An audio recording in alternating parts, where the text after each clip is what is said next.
নমস্কাৰ সকলোকে ধৰ্মীয় সম্ভাষণ জনাই মই মোৰ ভিডিঅ'টি আগবঢ়াবলৈ লৈছোঁ।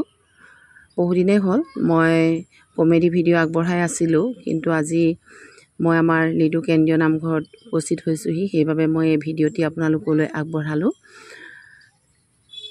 আগন্তুক আহি থকা মহাপুৰুষজনাৰ জন্মোৎসৱ ভাগি অহা 12 অক্টোবৰৰ পৰা 5 দিনীয়া বৰ্ণাঢ্য কাৰ্যসূচীৰে আয়োজন কৰিবলৈ লৈছে আমাৰ লিডু নামঘৰতে। আমাৰ মাৰ্ঘেৰিটা মহকুমাৰ সকলোকেইটি নামঘৰ একত্ৰিত হৈ আৰু আজি হৈছে আমাৰ লাইখুটা স্থাপন অনুষ্ঠান। সকলো ভক্তপ্ৰাণ ৰাইজ আই মাতৃসকল আহি ইয়াতে উপস্থিত হৈছেহি আৰু আমাৰ মাননীয় শ্ৰদ্ধাৰ বিধায়ক ডাঙৰীয়াও আহি ইয়াতে উপস্থিত হৈছেহি। এয়া লাইখুটা স্থাপন অনুষ্ঠান আৰম্ভ ইতিমধ্যে হৈ গৈছে আৰু তাতে আছে আমাৰ এটি সংবাদমেল। লাইখুটা স্থাপনৰ শেষতেই আৰম্ভ হ'ব আমাৰ সংবাদমেল। আহকচোন আমি তেখেতসকলৰ বক্তব্য শুনো আৰু তাতে উপস্থিত হ'বলৈ পাই মই নিজকে ভাগ্যৱান অনুভৱ কৰিছোঁ। বিভিন্ন জাতি জনগোষ্ঠীৰ মিলনভূমি লিডু, আৰু লিডু ডাঙৰ বৈশিষ্ট্য হৈছে বৈচিত্ৰতাৰ মাজত ঐক্য। ভাৰতবৰ্ষৰ ক্ষুদ্ৰ ডাঙৰ হিচাপে অভিহিত এটা অঞ্চল, আৰু এই অঞ্চলটোত প্ৰতি বছৰে গুৰুজনাৰ জন্মোৎসৱ ভাগি আয়োজন কৰি অহা হৈছে।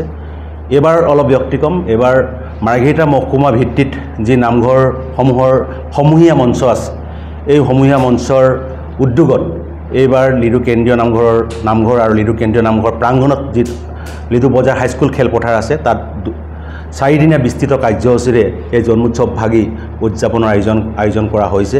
জন্মোৎসৱ উপলক্ষে 13 তাৰিখে নাম প্ৰসংগৰ সমান্তৰালভাৱে ভাগৱত ভ্ৰমণ কাৰ্যসূচী অনুষ্ঠিত হ'ব। এই ভাগৱত ভ্ৰমণত মাৰ্ঘেৰিটা মহকুমাৰ বিভিন্ন প্ৰান্তৰ নামঘৰসমূহৰ বিভিন্ন ধৰ্মীয় দলে, দিহানাম দলে অংশগ্ৰহণ কৰিব। লগতে কেইবাটাও সাংস্কৃতিক ধৰ্মীয় দলক আমি আচলতে ইতিমধ্যে যোগাযোগ কৰিছোঁ। ইয়াৰ ভিতৰত মৰাণসকলৰ বা সোণোৱাল কছাৰীসকলৰ যি গায়ন বায়নৰ দল, সেইসমূহৰ উপৰিও সত্ৰীয়া কলা কৃষ্টিৰ কেইবাটাও দলক আমি যোগাযোগ কৰিছোঁ, যাতে অতি আকৰ্ষণীয় ৰূপত এই ভাগৱত ভ্ৰমণটোক আমি সমাপন কৰিব পাৰোঁ।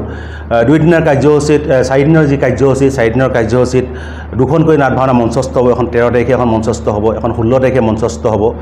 দিহানাম প্ৰতিযোগিতা অনুষ্ঠিত হ'ব। সদৌ অসম ভিত্তিত দিহানাম প্ৰতিযোগিতাত নগদ পুৰস্কাৰ হিচাপে আছে 41,000 টকা, 20,000 টকা আৰু 10,000 টকা। ঠিক সেইধৰণেৰে মাৰ্ঘেৰিটা মহকুমা ভিত্তিত 3টা শাখাত দিহানাম প্ৰতিযোগিতা আছে। এটা শাখা পুৰুষ মহিলা উভয় শাখাত, এটা যুৱতী শাখাত আৰু এটা হৈছে চেমনীয়া শাখাত, অৰ্থাৎ 3টা শাখাত দিহানাম প্ৰতিযোগিতা অনুষ্ঠিত হ'ব। সেইধৰণে বৰগীত প্ৰাৰ্থনাকে আৰম্ভ কৰি বহু প্ৰতিযোগিতা আছে, আৰু সেইধৰণে সত্ৰীয়াৰ বিভিন্ন নৃত্য প্ৰতিযোগিতা অনুষ্ঠিত হ'ব। আমি সকলোৱে জানো যে সাম্প্ৰতিক সময় আমাৰ মাজত কেনেধৰণৰ পৰিৱেশ পৰিস্থিতি বিৰাজমান হৈছে। জাতীয় সংকটৰ কথা ইতিমধ্যে বিভিন্ন সময়ত চৰ্চা হৈ আহিছে। অসমীয়া ভাষা সাহিত্য সংস্কৃতিৰ ক্ষেত্ৰত ভাবুকিৰ প্ৰশ্ন আহিছে, জাতীয় সংকটৰ কথা আহিছে। এনে মুহূৰ্তত অসমীয়া সকলো ভাষা ভাষী জাতিৰ লোক যাতে একত্ৰিত হৈ এখন শক্তিশালী অসম আমি কৰিব পাৰোঁ, এক সমূহীয়া ৰূপত আমি অসমীয়া জাতিটোক আৰু অধিক সমৃদ্ধিশালী কৰি আমি বিশ্বৰ বুকুত অসমীয়া জাতিটোক প্ৰতিষ্ঠা কৰিব পাৰোঁ। এই সংগ্ৰামখনত ত্বৰান্বিত কৰিবৰ কাৰণে আমি মহাপুৰুষজনাৰ যি এখন নাম ধৰ্মক আমি সকলোৱে বিশ্বাসত ল'ব লাগিব। ইয়াৰ লগে লগে শংকৰদেৱৰ যি সকলোকে লগত লৈ চলাৰ বা লগত লৈ যোৱাৰ যি আদৰ্শ, সেই আদৰ্শখিনিক আমি সকলো জাতি জনগোষ্ঠীৰ মাজত আমি বিয়পাই তুলি এক শক্তিশালী অসম আৰু শক্তিশালী অসমীয়া আমি জাতি গঢ়িব পাৰোঁ। এক অসম আৰু এক অসমীয়া জাতীয়তাবাদেৰে আমি অসমীয়া জাতীয় সত্তাটোক অধিক শক্তিশালী আৰু সমৃদ্ধিশালী কৰিব লাগিব। আৰু গুৰুজনাৰ আদৰ্শক নতুন প্ৰজন্মৰ মাজত আমি আৰু লৈ যাব লাগিব। আমি সকলোৱে জানো যে গুৰুজনাৰ যি বিশ্বজনীন আদৰ্শ আজি যুগ যুগ ধৰি বছৰ ধৰি এই আদৰ্শ চলি আহিছে, আৰু নতুন প্ৰজন্মই যথেষ্ট এই ক্ষেত্ৰত আগবাঢ়ি গৈছে।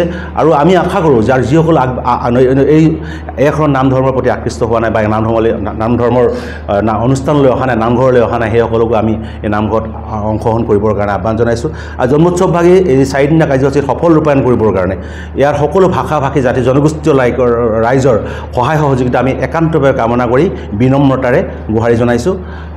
সকলোৱে আহক আমি একত্ৰিত হৈ শংকৰদেৱক আমি স্মৰণ কৰোঁ, লগতে শংকৰদেৱৰ গুণানুকীৰ্তন কৰোঁ, শংকৰদেৱৰ নাম ধৰ্মৰে আমি মুখৰিত হওঁ, আমি হৰিনামেৰে বা আধ্যাত্মিক চিন্তা চৰ্চাৰে আমি নিজকে পুষ্ট কৰোঁ। এই আশা কৰি মই পুনৰবাৰ সকলো ৰাইজক আমি সহায় সহযোগিতা উপস্থিতি কামনা কৰি বিনম্ৰ গুহাৰি জনাইছোঁ। দলৰ কৰ্মকৰ্তাসকললৈ মোৰ শ্ৰদ্ধাৰ নমস্কাৰ থাকিল। আজি আমি এই লিডু অঞ্চলত গুৰুজনাৰ জন্ম জয়ন্তী ভাগ আমি পালন কৰিবলৈ লৈছোঁ। বিশেষকৈ আমাৰ মাৰ্ঘেৰিটাত এই প্ৰচেছটো অন্য কোনো জেগাত নাই, বিশেষকৈ মাৰ্ঘেৰিটাতে আছে। কাৰণ সকলো নামঘৰ একত্ৰিত হৈ পিনি গুৰুজনাৰ জন্ম জয়ন্তী ভাগ আমি একেলগতে পাতিছোঁ। এইখিনি কৰিবলৈ যাওঁতে আমাৰ ইয়াত বহুতো ঘাট প্ৰতিঘাত আহে। সেই ঘাট প্ৰতিঘাতখিনি আমাৰ বৰ্তমান উঠি অহা যুৱক যুৱতীসকলে তেওঁলোকে নিষ্ঠাৰে পালন কৰি তেওঁলোকে আগবাঢ়ি গৈছে।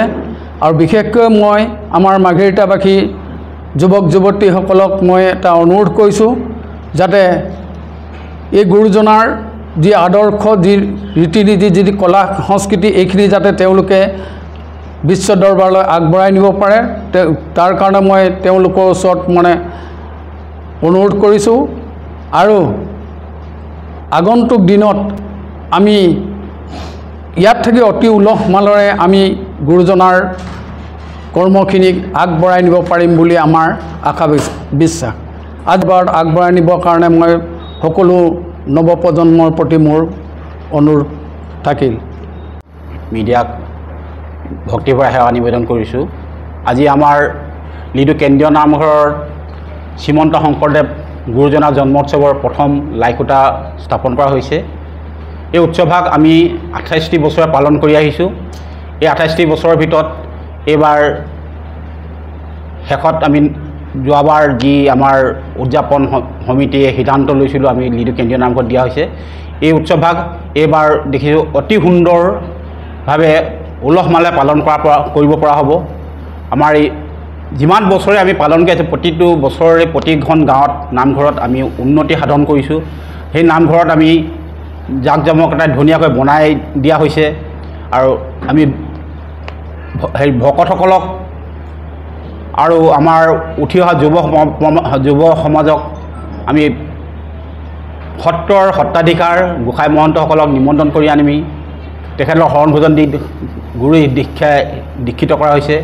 লগতে আমি গুৰুজনাৰ যি সাংস্কৃতিক আৰু দেৱবাদ্য শিক্ষা নীতি, তেওঁৰ যিখিনি গীত মাত দি গৈছে, সেইখিনি আমি এই উৎসৱৰ জৰিয়তে আমি প্ৰচাৰ প্ৰসাৰ কৰিবলৈ লৈছোঁ। আৰু এইখিনি আমি যথেষ্ট আগবাঢ়িছোঁ। আমাৰ প্ৰতি বছৰেই আমাৰ এই উৎসৱভাগ উলহ মালে পালন কৰা হৈছে। আৰু আমি বছৰটোত আমি প্ৰায় নামঘৰত আমাৰ এই উদযাপন সমিতিয়ে এদিনীয়া ভাগৱত পাঠ ব্যাখ্যা আৰম্ভ কৰা হয়।